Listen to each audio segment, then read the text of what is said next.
నిజంగా చెప్తున్నాను. ఆ వెంకీ అట్లూరి గారు నిజంగా చెప్తున్నాను, లక్కీ భాస్కర్ తర్వాత ఇంత బిగ్గెస్ట్ బ్లాక్ బస్టర్ అన్న. స్క్రీన్ ప్లే బీజిఎం ఎరగ తీసేశారు.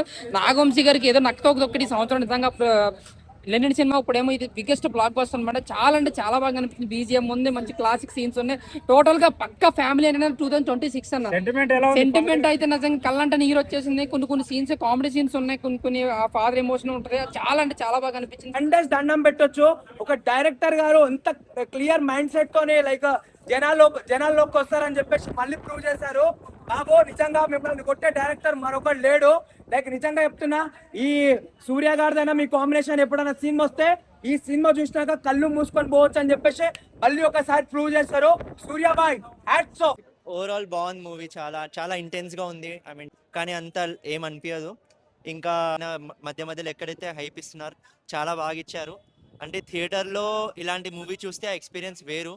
ఒకవేళ మనం ఓటీటీలో చూస్తే ఆ మ్యూజిక్ అయినా ఆ ఇంటెన్స్ అయినా మనకు మేబీ ఫీల్ అవ్వకపోవచ్చు. సో ఓవరాల్ బాగుంది, ఓవరాల్ మూవీ బాగుంది. థియేటర్కి వచ్చి ఎక్స్పీరియన్స్ చేయొచ్చు. సినిమా సూపర్ అంటే సూపర్ ఉంది. మంచిగా యాక్టింగ్ చేసిండు హీరో అని, హీరోయిన్ కానీ. ఆ క్యారెక్టర్స్ అయితే వేరే లెవెల్ అనిపిస్తుంది. సినిమాలు వేరే లెవెల్ తీసుకెళ్లారు. ఇంకా ఇలాంటి సినిమాలు ఎన్నో రావాలని మనస్ఫూర్తిగా కోరుకుంటున్నా. Don't miss it. అసలు సినిమాలో యాక్షన్ సీన్స్ కానీ, ఆ ఫైటింగ్ సీన్స్ కానీ అసలు సినిమా అయితే అదిరిపోయింది. నెక్స్ట్ మన యాక్టింగ్ కూడా వేరే లెవెల్ ఉంది.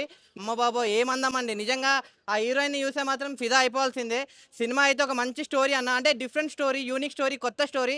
అంటే ట్విస్ట్ కూడా ఎవరు ఊహించారనమాట. క్లైమాక్స్ ట్విస్ట్ కానీ, ఆ ఇంటర్వెల్ సీన్ కానీ, అసలు సినిమా అనేది చాలా అంటే చాలా బాగుంది. ముఖ్యంగా సినిమా అంటే ఇష్టం ఉన్న వాళ్ళందరూ వెళ్ళి మంచి యాక్షన్ థ్రిల్లర్ డ్రామా సినిమా.